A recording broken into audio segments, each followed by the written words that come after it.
श्रृंखला की शुरुआत एक खुशहाल परिवार से होती है जो अपने दुर्लभ चौगुने बच्चों के पहले जन्मदिन का जश्न मना रहा है, जिनमें 3 लड़के और 1 लड़की हैं, रेन, डियोन, यूरी और लॉरा। ऐसे चौगुने बच्चों का जन्म दुर्लभ घटना है जिसकी संभावना मिलियन में 1 होती है, जिससे उनका आगमन सभी के लिए खुशी का अवसर बन जाता है। उनका जन्मदिन मनाया जाता है और जैसे जैसे साल बीतते हैं, भाई बहन एक दूसरे के लिए गहरे प्रेम के बंधन के साथ बड़े होते हैं। वे अपना समय एक साथ बिताते हैं, खेलते हैं, पढ़ाई करते हैं और एक दूसरे का साथ देते हैं। उनके पिता हमेशा उनके बीच के हर पल को दस्तावेज करने उत्सुक रहते हैं, जीवन भर यादें संजोने के लिए। उनके 8वें जन्मदिन पर उनके बीच एक छोटे से उपहार को लेकर बहस हो जाती है जो लॉरा था।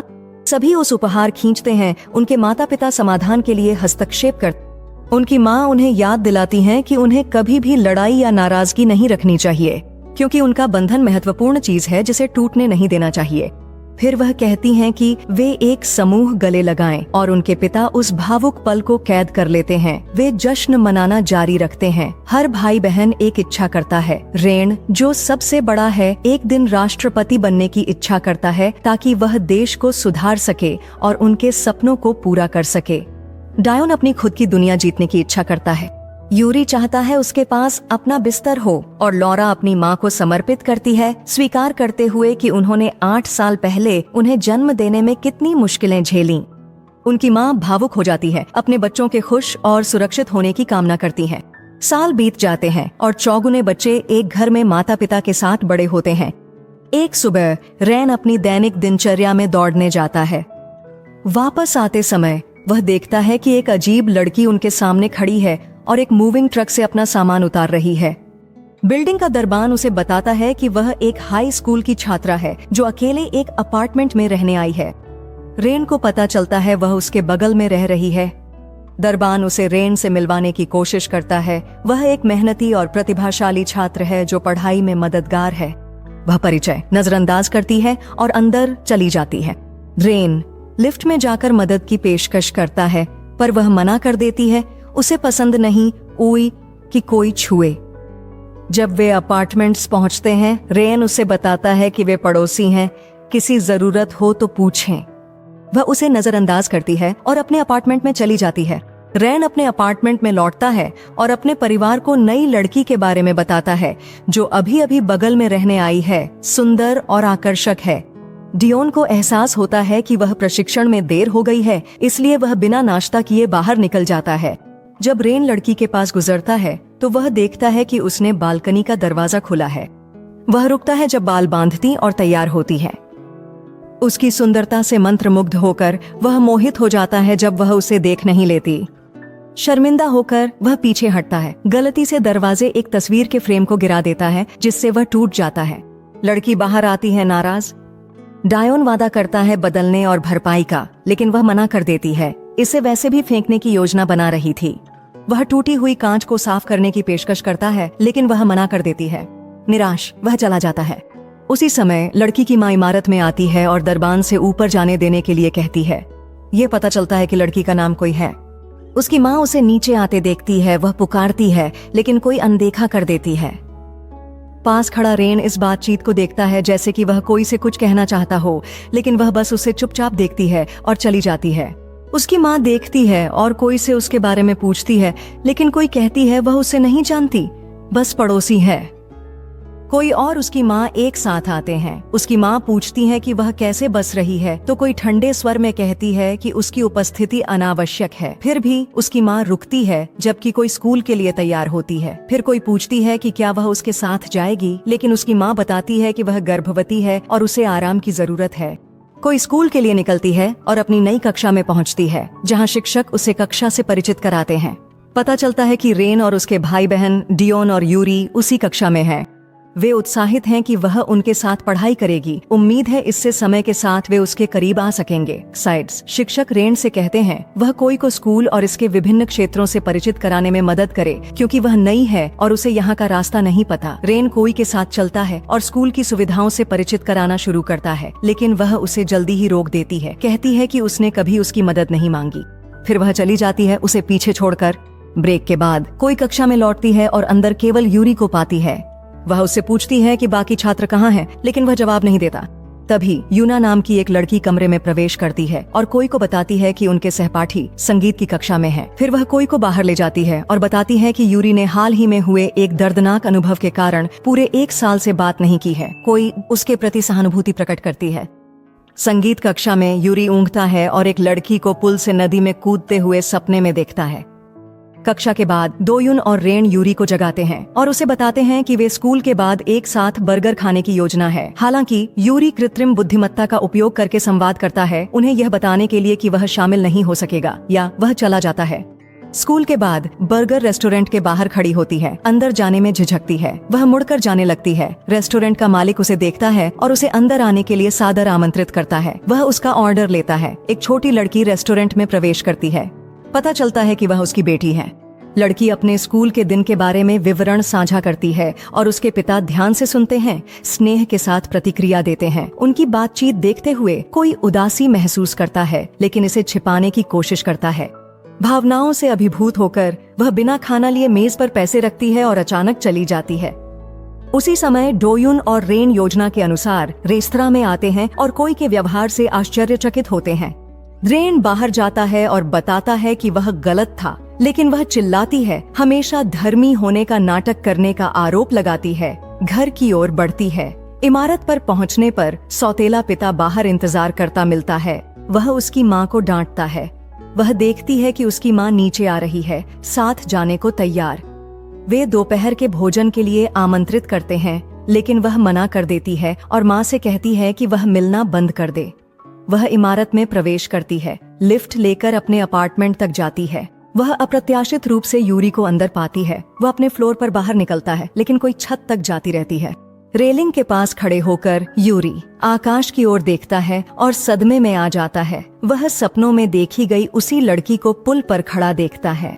संकेत हो सकता है वह तेजी से छत की ओर दौड़ता है।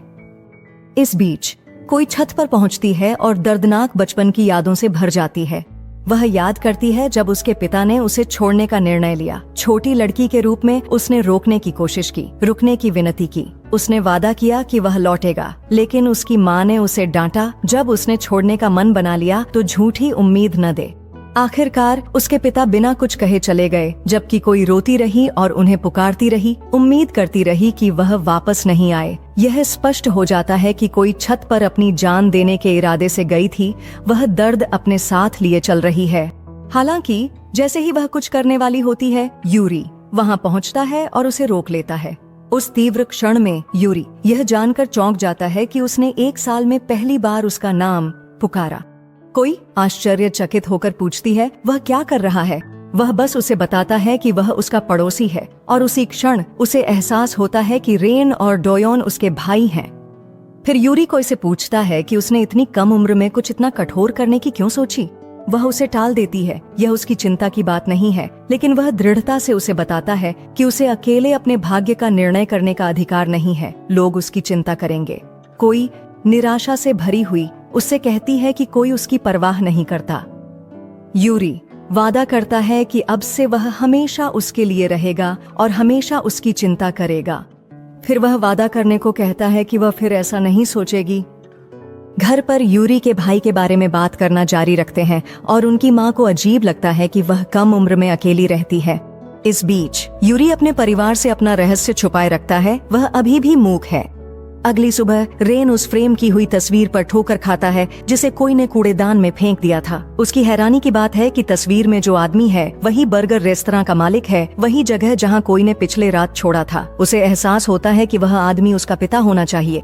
इसी समय यूरी कोई को स्कूल जाते देखता है और तय करता है कि उसका पीछा करेगा। उसे चिंता है वह फिर से खुद को नुकसान पहुंचा सकती है। सहपाठी यह नोटिस करते हैं और मानते हैं कि रोमांटिक संबंध है। गपशप करते हैं।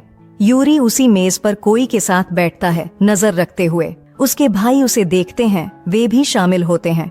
इस बीच पड़ोसी मेज पर एक समूह की लड़कियों के बारे में दुर्भावनापूर्ण अफवाहें फुसफुसाने लगती हैं। वे दावा करते हैं कि उसे अपने पिछले स्कूल से अपराध करने के लिए निष्कासित किया गया था। उसने अपने अंतिम वर्ष में ट्रांसफर किया। नाराज होकर कोई उन पर घूरती है और अचानक वहाँ से चली जाती है। रेन उसका पीछा करता है और हिचकिचाहट के बाद आखिरकार पूछता है कि क्या बर्गर रेस्तरां का मालिक उसका पिता है। आयरिस वह उसे देखती है और एक पल रुकने के बाद पुष्टि करती है कि वह सच में उसका पिता है। फिर वह पूछती है कि उसने यह कैसे पता लगाया। रेन बताता है कि उसने उसे फेंकी गई तस्वीर से पहचाना। कोई अफसोस उसने तस्वीर सावधानी से नहीं फेंका ताकि रहस्य छुपा रहे।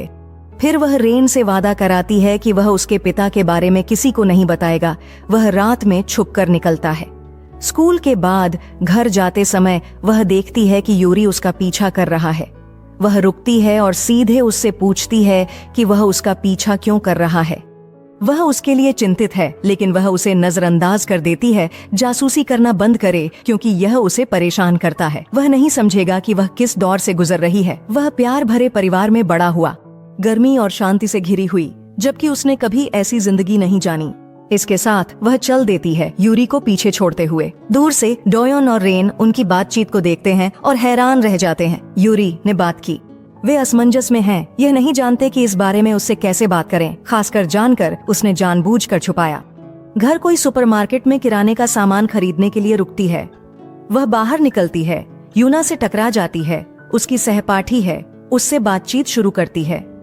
यूना बताती है कि सहपाठी मानते हैं कि वह यूरी के साथ रिश्ते में है क्योंकि उन्होंने उन्हें सुबह साथ देखा था।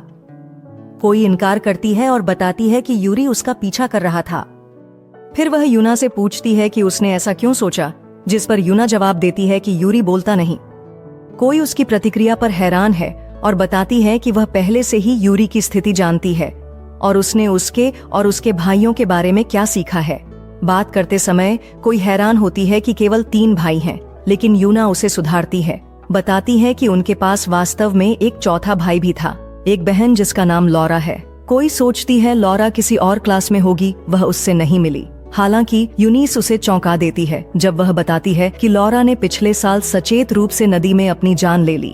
यह स्पष्ट हो जाता है कि जो लड़की यूरी अपने सपनों में देखता है वह उसकी बहन लॉरा है, जो उस पल को फिर से जी रही है जब उसने अपनी जान ली। उसका खोने का आघात ही वह कारण था जिसने यूरी को पूरे 1 साल तक बोलना बंद कर दिया। इस बीच डॉयन गुस्से में यूरी का सामना करता है कि उसने यह राज क्यों रखा कि वह बोल सकता है। वह उसे कहता है कि उसने अपने माता पिता को चिंता में डाला है जब से उसने अपनी आवाज खोई है।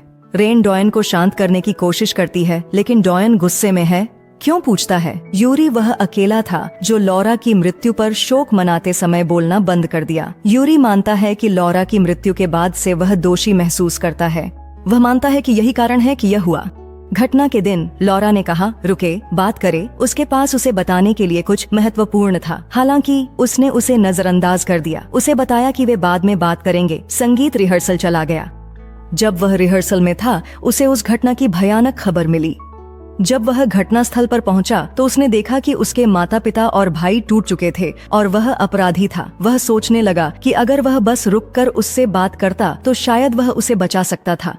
उस दिन के बाद से उसने बोलना बंद कर दिया, अपने आप को उस असफलता के लिए सजा देते हुए जिसे उसने देखा। जब भाई एक साथ बैठकर भावनात्मक रूप से अभिभूत होते हैं, कोई आकर उन्हें सुपरमार्केट से खरीदे स्नैक्स देती है, फिर बिना कुछ कहे चली जाती है। वे उसके अचानक उनके प्रति व्यवहार में बदलाव से हैरान हैं। उस रात बाद में उनकी माँ चिंतित है जब भाई अभी तक घर नहीं लौटे हैं। बारिश तेज हो रही है और उसे डर है कि उनके साथ कुछ हुआ। उनके पिता उसे शांत करने की कोशिश करते हैं, उसे आश्वस्त करते हैं कि उनकी देरी का कोई कारण होगा। इस बीच तीनों भाई एक बगीचे में जमीन पर लेटे हुए हैं, यह समझने की कोशिश कर रहे हैं कि लॉरा ने ऐसा क्यों किया। हालांकि उन्हें कोई जवाब नहीं मिलता। उसने पत्र या कोई संकेत नहीं छोड़ा कि उसे क्या मजबूर किया। यूरी स्वीकार करता है कि अपने सपनों में वह बार बार लॉरा को देखता है। वह उसे बताएगी कि क्यों, लेकिन वह नहीं बताती, जिससे वह भ्रम में रहता है। आखिरकार वे एक साथ घर लौट आते हैं। उनकी माँ राहत और नाराज उन्हें डांटने लगती है कि उन्होंने उसे चिंता में डाल दिया। हालांकि वह चौंक जाती है जब यूरी कहता है, मुझे भूख लगी है। भावनाओं से अभिभूत होकर वह तुरंत उसे गले लगाती है, रोते हुए जब उसे एहसास होता है कि वह आखिरकार फिर से बोल रहा है। उनके पिता भी इस पल से गहराई से प्रभावित होते हैं। इस बीच घर पर कोई यूरी के प्रति अपने सभी कार्यों पर विचार करती है। यूना से उसने सीखा। उसके बाद वह चीजों को जोड़कर समझती है कि यूरी उसे बचाने की कोशिश कर रहा है, वह अपनी बहन को बचा सके। यह समझकर वह गहराई से प्रभावित महसूस करती है। उस रात यूरी अपने भाइयों को बताता है कि छत पर क्या हुआ, कैसे उसने कोई को पाया जो अपनी जान लेने वाली थी। उन तीनों ने उस पल से तय किया कि वे उसकी निगरानी करेंगे, उसे दूसरों से और सबसे महत्वपूर्ण खुद से बचाएंगे। वे चुपचाप हमेशा उसकी देखभाल करने की कसम खाते हैं। अगले दिन स्कूल में एक लड़की जिंग कक्षा में कोई के पीछे बैठती है, शिक्षक से बात करती है और सीट बदलने की मांग करती है। वह कोई के पास बैठना नहीं चाहती। अपने सहपाठियों शर्मिंदा होकर कोई अपना सिर झुका लेती है। यूरी खड़ा होता है, जिंग के साथ अपनी सीट बदलता है और कोई के पीछे बैठ जाता है। ये केवल उनके सहपाठियों अफवाहों को और बढ़ाता है। कई लोग यह अनुमान लगाने लगते हैं कि उनके बीच कुछ चल रहा है। ब्रेक दौरान कोई यूरी के साथ बैठती है और उसके हमेशा पहने जाने वाले हेडफोन्स उठाती है। उसकी हैरानी की बात है कि वह देखती है कि वे तो चालू भी नहीं हैं। यूरी बताता है कि वह उन्हें हमेशा पहनता है ताकि कोई उससे बात करने की कोशिश न करे। वह जानकर मुस्कुराती है, यह कि वह भी लोगों से बातचीत से बचने के लिए यही करती है। कोई उस सुबह यूरी का धन्यवाद। दिन बीतते यूरी और उसके भाई उसकी देखभाल करते रहते हैं, हमेशा उसके करीब रहते हैं, तरीकों से उसकी मदद करते हैं, चाहे वह मदद मांगती न हो। कोई उनके प्रति खुलने लगती है और धीरे धीरे उन्हें अपने करीब आने देती है। एक दिन उनकी माँ मिलने आती है और उसे अपने घर पर डिनर के लिए आमंत्रित करती है ताकि वह अपने बेटों के साथ समय बिता सके। हालांकि कोई मना कर देती है, यह बताते हुए कि वह अकेले खाने की आदी है। उनकी माँ दरवाजे पर उसका खाना देती है और धन्यवाद करती है उसने अपने बेटों के साथ दोस्ती की। वह बताती है कि लंबे बाद वह उनके बारे में सुकून में है। स्कूल में डॉयन अपने कोच के साथ प्रतियोगिता के लिए ट्रेनिंग करता है। हालांकि वह समस्या से जूझता है जो उसे बीच में धीमा कर देती है और उसका कोच उसे टोकता है, जिससे वह निराश महसूस करता है। जिंग रेन से पूछती है कि क्या वह उसके नोट्स का अध्याय उधार ले सकती है ताकि वह पढ़ाई कर सके, क्योंकि परीक्षा नजदीक है और उसके पास इसे खत्म करने का समय नहीं होगा। रेन सहमत हो जाता है और जब वे कक्षा में लौटते हैं तो वह उसे अपनी नोटबुक देता है। हालांकि वह यह देखकर चौंक जाती है कि पहले अध्याय वाला पन्ना फटा हुआ है। वह मान लेती है कि कोई ने जलन के कारण किया और कक्षा के बीच में खड़ी होकर उसे बेनकाब कर देती है। जिंग घोषणा करती है कि कोई को उनके स्कूल में ट्रांसफर होने के लिए मजबूर किया गया, क्योंकि उसके पिछले स्कूल से किसी की जान उसकी वजह से चली गई। कोई पूरी तरह से स्तब्ध है और इससे इनकार करने में असमर्थ है। वह कक्षा से बाहर भाग जाती है। यूरी उसका पीछा करता है और उसे बताता है कि वह थोड़ा अधिक पूछता रहेगा क्यों। जब तक वह मदद न ले, यूरी उसे परेशान करेगा, भले ही यह उसे परेशान करता हो। जब वह बात करने को तैयार होगी, वह सुनने को तैयार रहेगा और उसे कभी नहीं छोड़ेगा। घर जाते समय रेन को देखती है जो अकेला खड़ा है, अपने पेंसिल केस को पकड़े हुए है।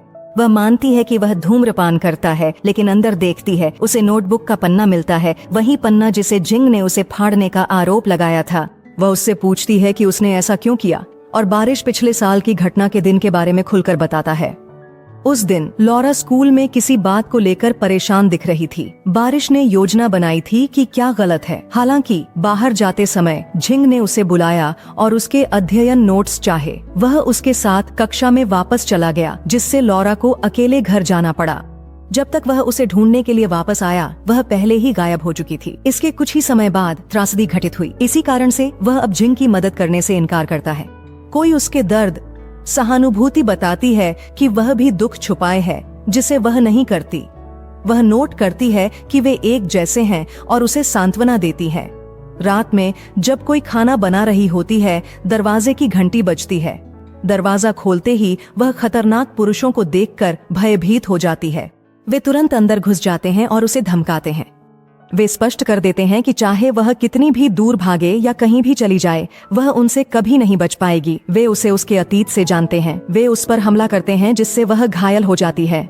जब वे हमला करते हैं तो रेन और उसके भाई अपार्टमेंट से चीखें सुनते हैं। वे उसके दरवाजे की ओर दौड़ते हैं और फोन पर पुलिस अलार्म चालू करते हैं। उनमें से एक आदमी घबरा जाता है और दरवाजा खोलता है। तभी तीनों भाई अंदर घुसकर हमलावरों से लड़ने लगते हैं। भयंकर लड़ाई छिड़ती है, लेकिन गिरोह के सदस्य निर्दयी होते हैं।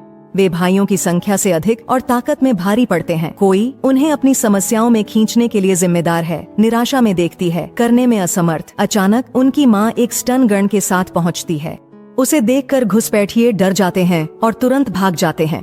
इसके बाद वह कोई और बेटों को घर ले जाती है, उनके लिए गर्म भोजन तैयार करती है और कोई को मेज पर बैठाती है। पहली बार कोई एक सच्चे परिवार की गर्मजोशी का अनुभव करती है, उनकी उपस्थिति में वास्तविक खुशी महसूस करती है। रात खाने के लड़के उसे कमरे ले जाकर चीजें दिखाते हैं। वह एक संगीत नोटबुक देखती है और समझ जाती है कि यह यूरी की है। हालांकि वह उसे बताता है कि उसने संगीत को छोड़ दिया है और अब कोई लगाव नहीं है। उसका आघात गहरा है। लॉरा के साथ जो हुआ, वह अपने संगीत अभ्यास को दोषी मानता है कि वह वहाँ नहीं हो सका। उस रात बाद में उनकी माँ कोई को बुलाती है और उसे लॉरा के कमरे में ले जाती है, जहाँ उसने एक बिस्तर तैयार किया है। वह कोई से रात भर रुकने के लिए कहती है। कोई शुरू में मना कर देती है, लेकिन उनकी माँ धीरे से समझाती है कि वह चाहती है कि वह अपनी मानसिक शांति के लिए रुके, ताकि उन्हें पूरी रात चिंता न करनी पड़े। उनकी दयालुता से कोई मान जाती है। उस रात उनकी माँ कोई के साथ लॉरा के कमरे में रहती हैं, अपनी खोई हुई बेटी की यादें दुख के साथ साझा करती हैं। उनकी संवेदनशीलता से कोई अंततः अपने अतीत के बारे में खुलती है। वह बताती है कि उसकी माँ ने दोबारा शादी कर ली और अपने नए पति के साथ 6 महीने के हनीमून के लिए यूरोप चली गयी, कोई को अकेला छोड़कर। उसने किसी को नहीं बताया कि वह अकेले रह रही थी, बस अपने सबसे करीबी दोस्त के रहस्य रखेगा। उसे धोखा दिया गया। अन्य दोस्तों को बताया। घर को बैठक बना लिया और दबाव डाला रहने दे।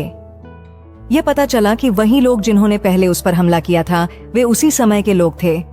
एक रात जब वे उसके घर पर थे, उसका तथाकथित दोस्त आया, लेकिन नशे में ड्राइव कर रहा था। उसने अपनी कार घर के ठीक सामने टकरा दी और अपनी जान गंवा दी।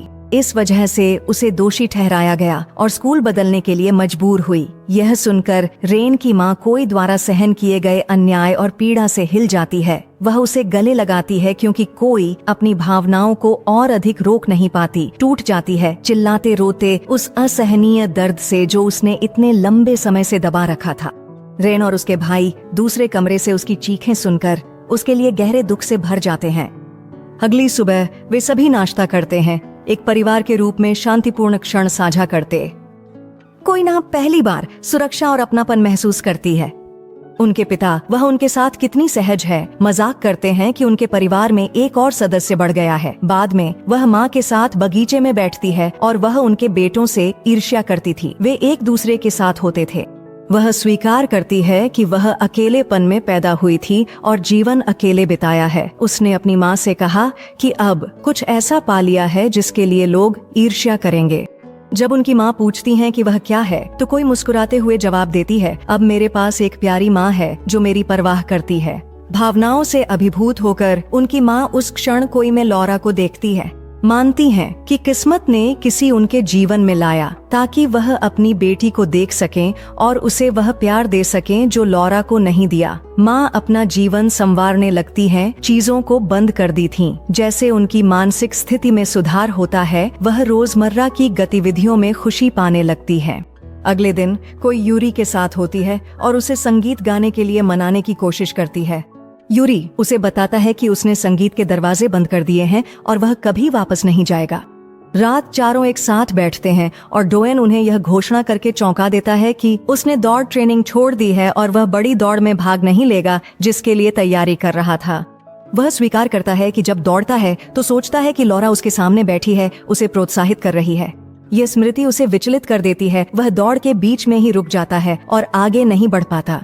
वह गहरे दुखी है। वह उसे सिर्फ मन में देख सकता है और देखता है वे सभी दुख में फंसे हुए हैं। कोई उन्हें उनके दुख से बाहर निकालने का निर्णय लेती है, उन्हें इमारत छत पर ले जाती है, खड़ी होती है। पहली बार छत पर आकर जीवन समाप्त करने की सोची, अब यूरी के कारण जीने का निर्णय लिया। बताती है उसके सौतेले पिता दयालु नहीं थे, वह उससे नफरत करते थे और साथ रहने के खिलाफ थे। लेकिन अब इनमें से कोई भी बात मायने नहीं रखती, क्योंकि भगवान ने उसे कुछ बेहतर दिया है। उन्हें समय के साथ वह भाइयों के और भी करीब हो जाती है, खासकर यूरी के, और धीरे धीरे वह उसके लिए भावनाएं विकसित करने लगती है। एक दिन कोई को लॉरा की पुरानी नोटबुक मिल जाती है। अंदर उसे एक पत्र मिलता है जो लॉरा ने यूरी को लिखा था। उस दिन उसने अपनी जान गंवाई थी। हैरान होकर यूरी के घर दौड़ती है उसे वह पत्र दिखा सके।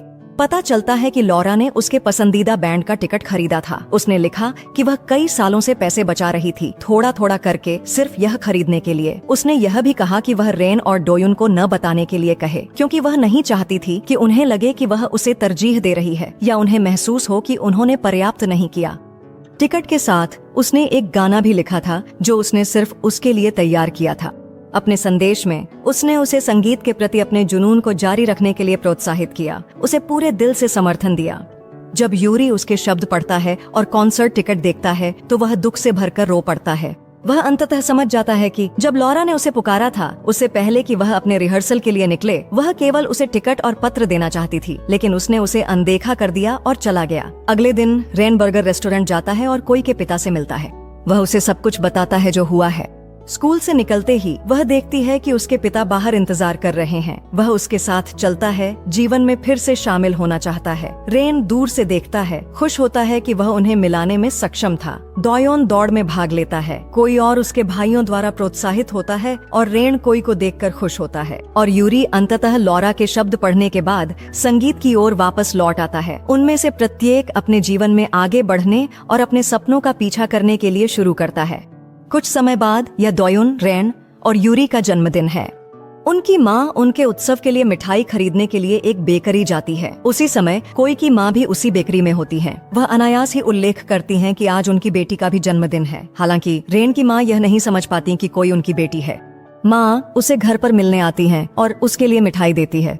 वह कोई से कोमल और गर्मजोशी से बात करती है, लेकिन कोई दूर ही रहती है। उसने पहले ही यह तय कर लिया है कि वह अपना जीवन कैसे जीना चाहती है और वह उन लोगों के साथ इसे बिताना चुनती है जो उसे सुरक्षित और वास्तव में परवाह करते हुए महसूस कराते हैं। उस शाम कोई रेन और यूरी के घर जाती है, जहाँ वे सब मिलकर अपना जन्मदिन मनाते हैं। गर्मजोशी, प्यार और हंसी से घिरी हुई कोई एक जीवन बदलने वाला निर्णय लेती है। वह उनके साथ हमेशा के लिए रहने का निर्णय करती है। पहली बार उसे कुछ ऐसा मिला है जो उसे अपने परिवार में कभी नहीं मिला, एक सच्चा घर। इस तरह के और वीडियो के लिए सब्सक्राइब करें, वीडियो को लाइक करें और अपडेट पाने के लिए नोटिफिकेशन चालू करना न भूलें।